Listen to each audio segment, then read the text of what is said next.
নতুন এটা ভিডিওলৈ আপোনালোক সকলোকে স্বাগতম জনাইছো। আশা কৰিছো নিশ্চয় আপোনালোক সকলো ভালে আছে। আজি হৈছে 20 আগষ্ট। তো আজি আপোনালোকক কেইটামান গুৰুত্বপূৰ্ণ খবৰ দিবলৈ গৈ আছো। ভিডিওটো আপোনালোকে শেষলৈকে চাওক। ভিডিওটো বহুত বেছি দীঘলীয়া নহয়, শেষলৈকে চাব বুলি আশা কৰিলো।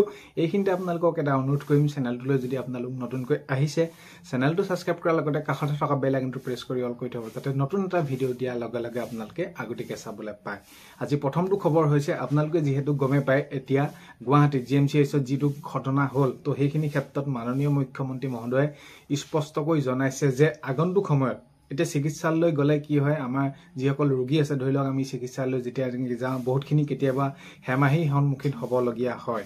তো এইটো কাম কৰিব বিনিময়ত কিছুমান টকা বিচৰা হয়, বা এইটো কাম কৰিলে আমাক টকা লাগিব, বা কিছুমান ক্ষেত্ৰত সেইখিনি কি হয় কামখিনি সময়মতে কৰি নুঠে, আৰু তাৰ ফলত এতিয়া যিটো আপোনালোকে ঘটনা শুনিলে সেইখিনি তেনেধৰণৰ মৃত্যু পৰ্যন্তলৈকে যায়, আৰু সেইখিনি অভিযোগ উঠিছে যে হয় সেইখিনি হেমাহিৰ বাবে। তো এইখিনি ক্ষেত্ৰত মাননীয় মুখ্যমন্ত্ৰী মহোদয় স্পষ্টকৈ জনাইছে যে আগন্তুক সময়ত যদি তেওঁলোকে সেইখিনি চৰকাৰী যিকোনো চিকিৎসালয়তে তেওঁলোকে যদি সেইখিনি সকলোখিনি সা সুবিধা যিখিনি থকাৰ উপৰিও যদি ৰোগীক ভালদৰে চোৱা চিতা নকৰে, তেনেহ'লে কঠোৰতকৈ কঠোৰতম তেনেদৰে সেইখিনি ব্যৱস্থা কৰা হ'ব। হয়তো চাকৰিও তেনেদৰে চাকৰিৰ পৰা তেওঁলোকে নিলম্বিত হ'বলগীয়া হ'ব পাৰে। তো এইখিনি ক্ষেত্ৰত সেইখিনি কৈছে, জনাইছে, আৰু আগন্তুক সময়ত যাতে এনেধৰণৰ ঘটনা নহয় সেইখিনি তেওঁলোকে মন কৰিবৰ বাবে অনুৰোধ কৰিছে বা সেইখিনি জনাইছে। তো সঁচাকৈ আমি যদি চাওঁ, বিশেষকৈ মেডিকেললৈ যোৱা সময়ত, চিকিৎসালয়লৈ যোৱা সময়ত বহুতখিনি অসুবিধাৰ সন্মুখীন হওঁ। তো সেইখিনি ক্ষেত্ৰত যাতে সকলোৱে বুজি পায় এইখিনি ক্ষেত্ৰত, কাৰণ চিকিৎসালয়ত এটা বিশেষ যদি এই যি ৰোগৰ বাবে সেইখিনি তেওঁলোকে যাবলগীয়া হয়, তাৰ পাছত যদি তেনেকুৱা ঘটনা হ'বলগীয়া হয়, তাতকৈ আৰু দুখৰ বিষয় কি হ'ব পাৰে। তো বাৰু কি নহওক, এইখিনি ক্ষেত্ৰত মাননীয় মুখ্যমন্ত্ৰী মহোদয়ে স্পষ্টকৈ জনাইছে যে আগন্তুক সময়ত যাতে এনেকুৱা ধৰণৰ ঘটনা পুনৰাবৃত্তি নহয় সেইখিনি ক্ষেত্ৰত লক্ষ্য ৰাখিবৰ বাবে অনুৰোধ জনাইছে। আৰু এই যেনেকুৱা যদি এই যিটো পৰিস্থিতি হ'ল যদি হয়, আগন্তুক সময়ত কিন্তু দুখীয়া শাস্তি পাবই, তেনেদৰে সেইখিনি জনাইছে। বাৰু যি কি নহওক, এতিয়া আৰু এটা দ্বিতীয়টো খবৰ আহিছে যে অৰুণোদয় আঁচনি সোনকালে 3 নম্বৰ যিটো অৰুণোদয় আঁচনি আপোনালোকে 3 নম্বৰ ফৰ্ম ফিল আপ কৰিছিলে মহিলাসকলে, অৰুণোদয় আঁচনি তৃতীয়ৰ ক্ষেত্ৰতো অতি সোনকালে ছেপ্টেম্বৰ 17 তাৰিখে সেইখিনি শুভাৰম্ভ কৰা হ'ব, আৰু অতি সোনকালে পাব। আৰু বহুতে সুধি আছিলে যে কোনসকলে পাব, কোনসকলে নাপাব। অলৰেডি মই সেইখিনি এটা নিৰ্দিষ্টকৈ ভিডিঅ' আপোনালোকৰ বাবে প্ৰস্তুত কৰি থৈছোঁ, ৰূপায়ণ কৰি থৈছোঁ। আপোনালোকে যদি চোৱা নাই চাব। যিসকলে ফৰ্ম ফিল আপ কৰিছিলে সকলোৱে পাব, আৰু 17 তাৰিখে সেইখিনি ঘোষণা কৰিব। তো আগন্তুক সময়ত বহুত বেছি ভাল খবৰ আহিবলৈ গৈ আছে। তো এতিয়া আমি তৃতীয়তে যদি খবৰটো চাওঁ লাখপতি বাইদেউৰ ক্ষেত্ৰত, এতিয়া লাখপতি বাইদেউৰ ক্ষেত্ৰত যিহেতু পৰ্যায়ক্ৰমে সমষ্টিবিলাকত আপোনালোকৰ একোখনকৈ লিষ্ট তৈয়াৰ কৰা হৈছিলে, কোন সমষ্টি কেতিয়া পাব, আৰু সেইমতে তেনেদৰে মাননীয় মুখ্যমন্ত্ৰী মহোদয়ে এতিয়া শেহতীয়াকৈ জনাইছে যে বিভিন্ন সমষ্টিত যিসমূহ এতিয়া ধৰি লওক আগষ্টত তেনেদৰে পাব বুলি কোৱা হৈছিলে, সেইখিনি ক্ষেত্ৰতো তেনেদৰে মাননীয় মুখ্যমন্ত্ৰী মহোদয়ে বিতৰণ কৰিব। তো লাখপতি বাইদেউৰ ক্ষেত্ৰতো বহুত বেছি এটা ভাল খবৰ।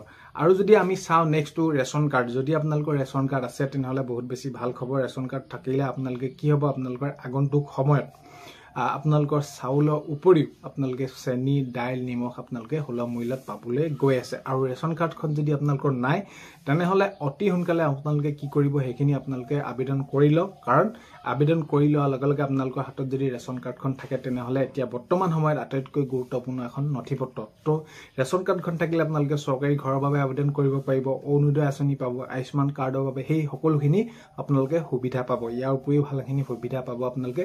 চ' সেইবাবে যদি আপোনালোকে আবেদন কৰা নাই, অতি সোনকালে আপোনালোকে ৰেচন কাৰ্ডখন আবেদন কৰি ল'ব। আৰু নেক্সট আহি গ'ল, আপোনালোকে এতিয়াতো গমেই পাইছে উচ্ছেদ চলি আছে, চৰকাৰী মাটিত যিসকল আছে তেওঁলোকক সকলোকে উচ্ছেদ কৰা হ'ব। এইখিনি ক্ষেত্ৰত মাননীয় মুখ্যমন্ত্ৰী মহোদয়ে স্পষ্টকৈ ঘোষণা কৰিছে, যদি কোনোবাই চৰকাৰী মাটিত তেনেদৰে ঘৰ সাজি আছে, বসবাস কৰি আছে, তো সেইখিনি কোনো ধৰণৰ ৰেহাই দিয়া নহ'ব, সেইখিনি উচ্ছেদ চলিবই, এইখিনি কঠোৰ ব্যৱস্থা গ্ৰহণ কৰা হ'ব। সেইখিনি আপোনালোকে গমেই পাইছে। আৰু আগন্তুক সময়তো বিভিন্ন জিলাত সেইখিনি উচ্ছেদ হ'বলৈ গৈ আছে, সেইটো এটা খবৰ মাননীয় মুখ্যমন্ত্ৰী মহোদয়ে শেহতীয়াকৈ জনাইছে, বা আপোনালোকে সেইখিনি গমেই পায় এইকেইদিন সেইখিনি উচ্ছেদক লৈ সেইখিনিয়ে বাতৰি পৰিৱেশন হৈ আছে, বা কেনেকুৱা ধৰণৰ কি পৰিস্থিতি হৈ আছে আপোনালোকে গমেই পায়। আৰু নেক্সটটো যদি আপোনালোকে চাই, আঁচনিৰ ভিতৰত আত্মনিৰ্ভৰশীল আঁচনি, যিহেতু যুৱক যুৱতীসকলক সেইখিনি আত্মনিৰ্ভৰশীল হ'বৰ বাবে, নিজে স্বাৱলম্বী হ'বৰ বাবে মুখ্যমন্ত্ৰী যি আত্মনিৰ্ভৰশীল আঁচনিৰ জৰিয়তে 2 লাখ 5 লাখ যেনেদৰে নহওক সেইখিনি ক্ষেত্ৰতো অতি সোনকালে টকা দিবলৈ গৈ আছে। তো মুখ্যমন্ত্ৰী আত্মনিৰ্ভৰশীল আঁচনিত যদি আপোনালোকে তেনেদৰে সেইখিনি আপোনালোকৰ ইণ্টাৰভিউবিলাক ভাল হৈ আছিলে, বা আপোনালোকে সেইখিনি ইণ্টাৰভিউ দিছিলে, তো তেনেহ'লে আপোনালোকৰ বাবে ভাল খবৰ। অতি সোনকালে আত্মনিৰ্ভৰশীল আঁচনি আপোনালোকে টকা পাবলৈ গৈ আছে।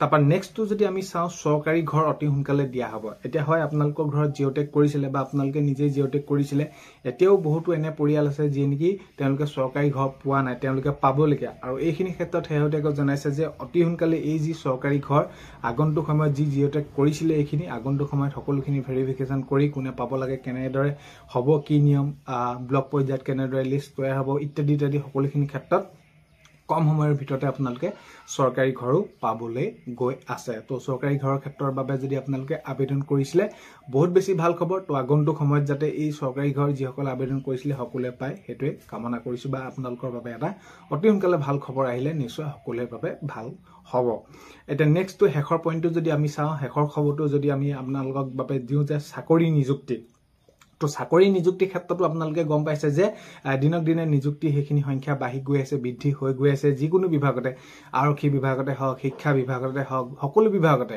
তো এইখিনি ক্ষেত্ৰত এটা চাকৰি নিযুক্তি এটা যিসকল আসাম পুলিচ হওক যিসকল এডিআৰই ক্ষেত্ৰতে হওক ফোৰ্থ গ্ৰেড থাৰ্ড গ্ৰেড শিক্ষক নিযুক্তি ক্ষেত্ৰতে হওক অৰ্থাৎ অক্টোবৰত আপোনালোকক নিযুক্তি দিয়া হ'ব এতিয়া যিসমূহ পৰীক্ষা হৈ আছে বা সেইখিনি হৈ গ'ল তো বহুত বেছি এটা ভাল খবৰ তো অক্টোবৰ নিযুক্তি হ'বলৈ গৈ আছে আৰু তাৰ পিছৰ পৰ্যায়তো মাননীয় মুখ্যমন্ত্ৰী মহোদয়ে জনাইছে যে আকৌ বিজ্ঞাপন ওলাব আকৌ আপোনালোকে সেইসমূহ আবেদন কৰিব পাৰিব বিভিন্ন পৰ্যায়ত বিভিন্ন ভাগে ওলাব সেইখিনি আপোনালোকে আবেদন কৰিব পাৰিব তো আজি এইকেইটা খবৰ আপোনালোকক জনালো ভিডিওটো শেষলৈকে চাই থকাৰ বাবে বহুতে বেছি ধন্যবাদ আপোনালোকক ভিডিওৰ প্ৰথমতে কোৱাৰ দৰে চেনেলটোলৈ যদি আপোনালোক নতুনকৈ আহিছে চেনেলটো সাবস্ক্ৰাইব কৰাৰ লগতে কাষতে থকা বেল আইকনটো প্ৰেছ কৰি অল কৰি থব যাতে নতুন এটা ভিডিও দিয়াৰ লগে লগে আপোনালোকে আগতীয়াকৈ চাবলৈ পায় যদি ভিডিওটো চাই ভাল পালে লাইক এটা কৰিবলৈ নাপাহৰিব আৰু ভিডিওটো বহুত বেছি শ্বেয়াৰ কৰি দিব বুলি আশা কৰিলো অন্য এটা ভিডিওৰ সৈতে লগ পোৱাৰ আশাৰে আজিলৈ মানে